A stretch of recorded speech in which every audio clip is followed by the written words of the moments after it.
Promotional considerations provided by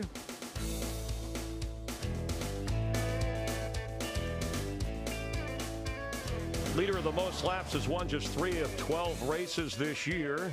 For Kyle Busch, that is a sweet sound because Jimmie Johnson dominated. A quick recap, Richard Petty, the king, who won here 7 times. And I'll remember, in NASCAR's Hall of Fame, got everybody started. Jimmie Johnson, who led 225 laps early, taking the lead from Casey Kane, who led 24 laps. But Kane had some problems with the shifter. Yeah, he broke a shift lever on pit road.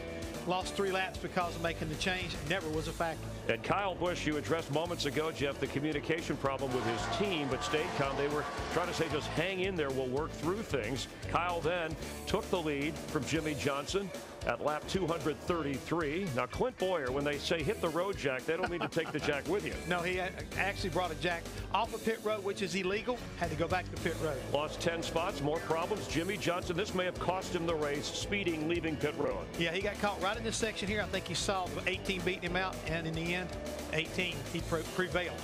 Kyle Busch, his second win in 3 races, moving up to second in points, and the celebration continues for the 25-year-old in victory lane. Meanwhile, Jeff Gordon, who did not lead a lap, but has led quite a few this year, is standing by with our Dick Bergman. Well, Jeff Gordon, a decent run today, but your fans have seen you finish second a total of 8 times since winning in Texas last year and leading over 1,100 laps. How frustrating is it for you to come so close to victory and not get it? Well, today we struggled all weekend, really. So, we've got this one checked on our list of tracks we got to come back. Really, we got to qualify better. I don't know if we were that bad if we could just get some track position. We just weren't very good in traffic, and so it was certainly a great team effort by our DuPont Chevrolet because we weren't real happy out there, running in the back like that. It just goes to show, when the car's fast and we've been running the way we've been running, life's a whole lot easier.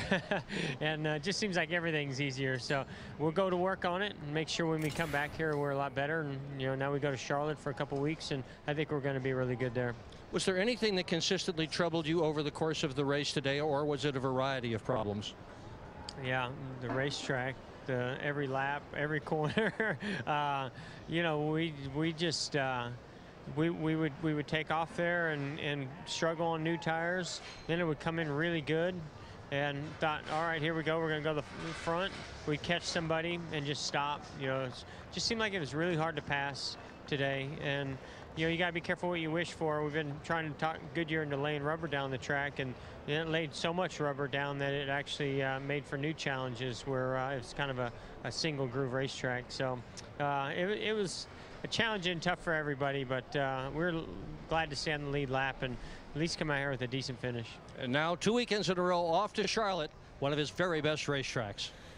Thanks, Dick. So Jeff Gordon has led 709 laps this year. That's the most of any driver. Still no wins, hanging in there in points. But even the sound of his voice, he sounds a little, I don't know, disheartened, if we can word it that way. I think he's probably a little bit disenchanted because they didn't perform like I think he expected here in DuPont's backyard. I mean, I think that's the big thing. There's a lot of rumors about DuPont possibly, going away from Jeff Gordon or not being as prominent. I think all those things combined, he wanted to come in here and show these folks, you need to stick with me because I'm good as I've ever been. And I think today it just didn't quite work out that way. There's a track he's won. Jimmie Johnson has won here, but it was Kyle Busch's day. Coming up on Fox, The Simpsons, followed by The Simpsons, The Cleveland Show, Family Guy, and American Dad. And then on Saturday, we have kind of a soccer-baseball doubleheader, and it's baseball under the lights prime time. Among the games, Yankees, Mets, some will see Red Sox, Phillies, Tigers, Dodgers, as well as the Cubs, Rangers. Note that primetime special start time at 7 Eastern, 4 Pacific for Saturday. Major League Baseball and the All-Star race in Charlotte under the lights. You'll see that on Speed.